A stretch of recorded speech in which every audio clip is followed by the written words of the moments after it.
Hello दोस्तों, मैं Bharat Sharma dark night YouTube channel पर आप सभी का स्वागत करता हूं। आज की हमारी कहानी पाकिस्तान में रहने वाली फ़हीमा अहमद जी ने हमें भेजी है, जो हमें बताती है। मेरा नाम फ़हीमा अहमद है और मैं पाकिस्तान के फैसलाबाद में रहती हूं। आप शायद नहीं जानते होंगे, मगर फैसलाबाद अपनी टेक्सटाइल इंडस्ट्री की वजह से पूरे वर्ल्ड में फेमस है। मैं 2011 में फैसलाबाद के एक हॉस्पिटल में नर्स का काम करती थी। मैं उस हॉस्पिटल का नाम तो आपको नहीं बता पाऊंगी, मगर इतना जरूर बता देती हूँ कि ये शाहीनवाला रेलवे स्टेशन के आसपास ही पड़ता है। मैंने इस जॉब के लिए 2 साल का CNA का डिप्लोमा किया हुआ है। पाकिस्तान में CNA का मतलब होता है सर्टिफाइड नर्सिंग असिस्टेंट। इसके बाद आप किसी भी हॉस्पिटल में अप्लाई कर सकते हैं। ये जॉब मुझे बड़ी मुश्किल से मिली थी। वैसे तो काफी अच्छा हॉस्पिटल है, लेकिन यहाँ सबसे बुरी बात ये थी कि इससे लगभग 1-1.5 किलोमीटर दूर ही कब्रिस्तान पड़ता है, और शायद यही इस हॉस्पिटल के हॉन्टेड होने की असली जड़ था। यहाँ ज्वाइन करने की शुरुआत में तो मुझे पता नहीं चला कि यहाँ पर पैरानॉर्मल एक्टिविटीज होती रहती है, मगर धीरे धीरे बाकी स्टाफ से सुना कि यहाँ पर सतर्क रहना ही ठीक है। यहाँ एक सलमा नाम की औरत भी नर्स का काम करती है, जो शायद 50 साल के आसपास की होगी। वो बताती है कि यहाँ पर उसने कई बार शैतानी रूहों को भटकते हुए देखा है, और कभी कभी तो हमारे हॉस्पिटल के मुर्दाघर में लाशें भी उठकर चलने लगती है। मैं उसकी बातें सुनने के बाद सोचती थी कि इसकी बातों पर यकीन करूँ या ना करूँ, समझ में नहीं आता। कभी कभी तो मुझे लगता था कि शायद ये मुझे डरा कर यहाँ से भगाना चाहती है, ताकि अपने किसी रिश्तेदार को ले सके। और दूसरी तरफ मुझे उसकी बातों से काफी डर भी लगता था, क्योंकि पास में एक कब्रिस्तान है और मैंने सुना है कि जिन्न और शैतान कब्रिस्तान के पास रहना ज्यादा पसंद करते हैं। ऐसे ही एक दिन हम दोपहर में लंच कर रहे थे, तभी हमारे अस्पताल के गार्ड ने, जो कि एक बुजुर्ग व्यक्ति है, बताया कि पिछले 1 साल में 2 नर्सों ने यहाँ से रिजाइन कर दिया है, क्योंकि वे हॉस्पिटल में आने के बाद कभी कभी पजेस्ट हो जाती थी और उन पर पता नहीं किसकी रूह आ जाती थी। उनके बात करने के ढंग से ऐसा लगता था जैसे कोई और ही बात कर रहा हो, या फिर एक साथ 2 लोग बोल रहे हो। यह मेरी जब ज्वाइनिंग हुई थी तब मैं काफी खुश थी। ये मेरी पहली ही ज्वाइनिंग थी, मगर अब मैं धीरे धीरे नर्वस होती जा रही थी। रोज इस हॉस्पिटल में नए नए किस्से कहानियां सामने आ रहे थे। बड़ी मुश्किल से तो ये जॉब मिली थी और अब इतनी जल्दी छोड़ भी नहीं सकती। मगर मैं बचती भी तो कितने दिन बच पाती, क्योंकि ये अस्पताल तो पूरा ही हॉन्टेड हॉटस्पॉट था। एक दिन शाम के 3 बजे मैं अपने वार्ड में बैठी थी। वहाँ एक बुजुर्ग व्यक्ति को ग्लूकोज लगी हुई थी। मैं उसके पास ही स्टूल पर बैठी हुई दवाइयों की पर्ची चेक कर रही थी। तभी एकदम से बाहर बरामदे में कुछ तेज तेज बोलने की आवाजें आने लगी।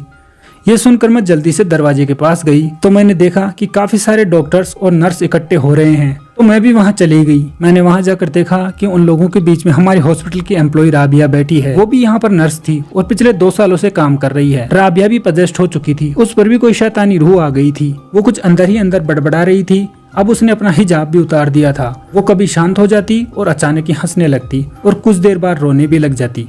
ये सब 5 मिनट तक चलता रहा और इसके बाद वो बेसुध हो गई। उसे वहीं हॉस्पिटल में बेड पर लिटाया गया और कुछ पिल्स दी गई। इसके बाद वो 1 घंटे में बिल्कुल ठीक हो गई, और उसके ठीक हो जाने के बाद उससे पूछा गया तो उसे कुछ याद ही नहीं था कि उसके साथ क्या हुआ था। डॉक्टर्स बोल रहे थे कि अगर सब नर्सों के साथ ये होने लगा तो एक दिन हॉस्पिटल ही बंद करना पड़ जाएगा। उस दिन तो मैं काफी ज्यादा डर गई थी, लेकिन कलेजा फट जाने वाली घटना तो तब हुई जब एक दिन मैं और हमारे हॉस्पिटल का एक एम्प्लॉय नावेद वाटर कूलर के पास पानी पीकर खड़े खड़े बातें कर रहे थे।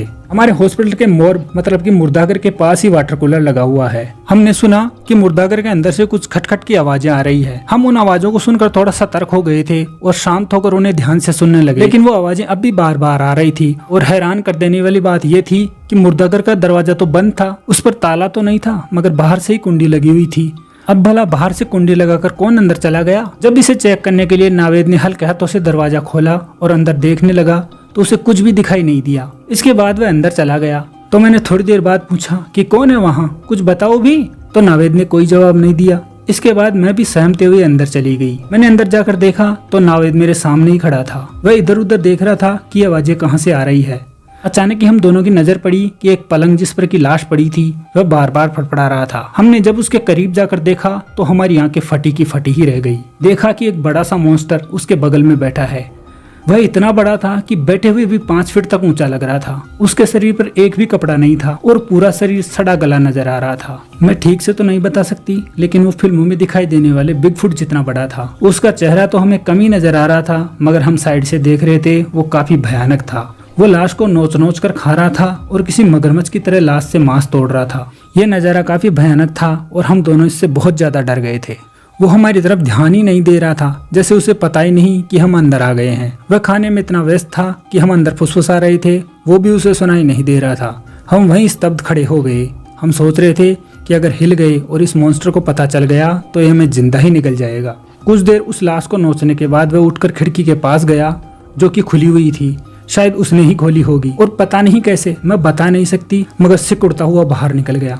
जब वह खड़ा हुआ था तब 9-10 फीट का लग रहा था, जैसे कि किंग कॉन्ग हो, और खिड़की छोड़िए वह दरवाजे में ही नहीं आ पाता। लेकिन मैं बता ही नहीं सकती कि वह कैसे सिक उड़ता हुआ खिड़की से बाहर चला गया। इसके बाद हम दोनों तुरंत बाहर आ गए और हम दोनों काफी घबराए हुए थे।